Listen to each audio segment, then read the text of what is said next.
السلام عليكم ورحمة الله تعالى وبركاته. أهلا بكم في فيديو جديد. النهاردة هنتعلم طريقة ازاي ان احنا نرجع الموبايل لو لا قدر الله ان هو اتسرق. تمام، بس طبعا في كذا خطوة لازم نتأكد ان هي شغالة عندنا الأول، عشان ايه يعني نتجنب لو الموبايل اتسرق ان احنا نقدر نعمل ايه. أول حاجة بنخش على الإعدادات السيتنج. تمام تمام كده. بننزل تحت خالص على أول حاجة بنشوف خدمة المواقع شغالة ولا لأ. تمام، نخش على ايه برايفسي. تمام كده، هنخش على اللوكيشن سيرفيس، خدمة اللوكيشن، ونشوف ان هي ايه اون ولا اوف. تمام، لو اوف نعمل لها اون. تمام كده، ونبدا بقى نشغلها على ايه فايند ايه ايفون. تمام كده. بعد كده بننزل تحت خالص على الاي كلاود.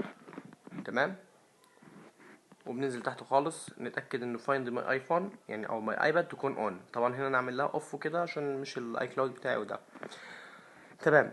بعد كده لو لا قدر الله اتسرق الموبايل هعمل ايه؟ تمام، انت لازم يكون معاك كمبيوتر لابتوب عشان تقدر، او كمبيوتر عادي عشان تقدر تتابع بيه الموبايل. طب انا دلوقتي مش عندي لابتوب. انت طبعا لما بتفتح الموقع بتاع الاي كلاود ما يجيبلكش الصفحه زي ما بيجيبها لك في اللاب. تمام، لانه طبعا معروف الموبايل بيبقى غير اللاب. فانا مثلا اخش دلوقتي على www.icloud.com. تمام كده،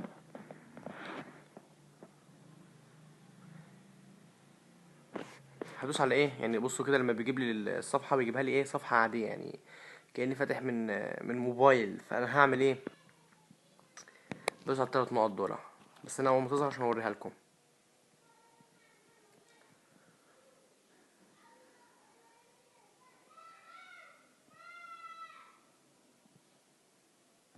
تمام، بندوس على ايه على الثلاث نقط. تمام، ونختار ريكوست ديسكتوب سيت. طبعا انا عاملها فعشان كده يجيب لي الموقع عادي. تمام، هنكتب هنا الاي كلاود بتاعك اللي هو شغال فين في الجهاز نفسه. مثلا ايه اهو حسين دوت ناصر ياهو كوم. احط الباسورد بتاعي. تمام كده، وادوس ايه على السهم ده. بدأ يخش على الخدمة بتاعت الاي كلاود اهو. تمام، هخش بقى على ايه على فايند ايفون. تمام، هدوس عليها.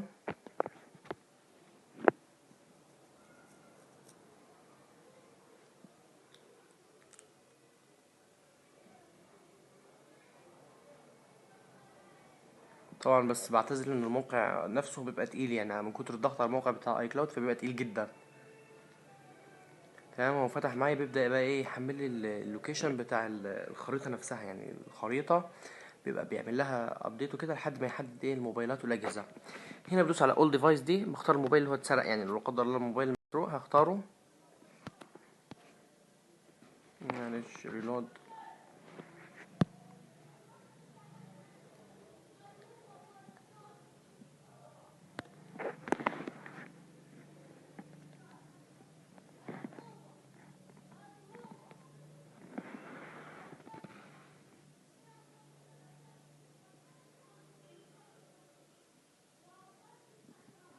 هو بص ادي الصفحة اللي قلت لكم عليها. تمام، بيجيب لكم الصفحة دي. تمام كده. طيب انا دلوقتي عايز اتلاشاها، هدوس على التلات نقط، بيجيب تدوس على ريكوست ديسكتوب سايت. تمام، هنا بقى يجيب لي ايه الصفحه بتاعت ان انا احط الايميل والباسورد بتاعي.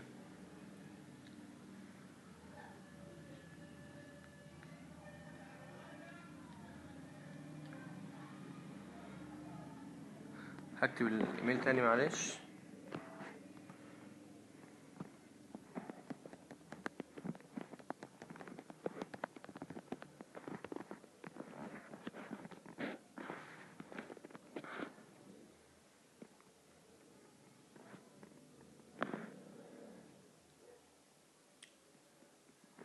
فايند ايفون. تمام كده،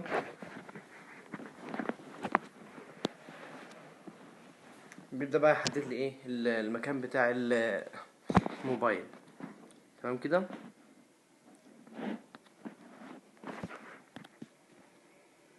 تمام، هدوس على الاول ديفايس دي واختار مثلا ايه الايفون بتاعي.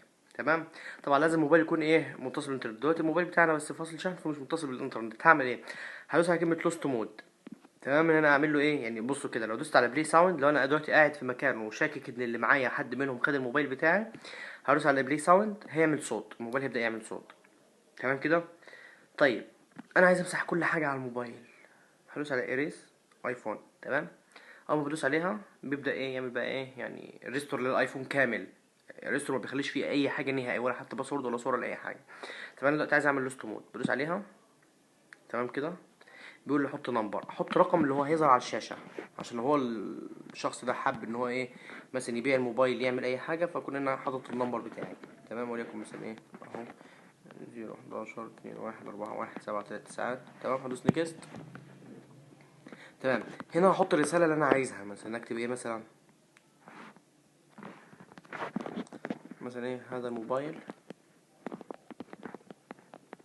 تم سرقته،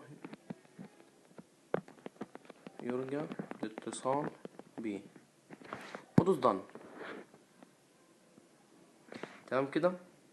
طبعا لو الموبايل جايب لك اونلاين بتبدا الرساله تظهر على طول.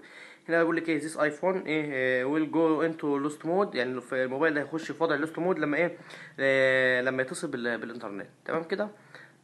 بعد ما بيعمل لك لوست مود وبيتحدد مكان الجهاز، بيجيب لك المكان فين بالظبط وتعمل له لوست مود او لا. يا رب الشرح يكون عجبكم. ما تنسوش تعملوا لايك للفيديو وسبسكرايب للقناه، وشكرا.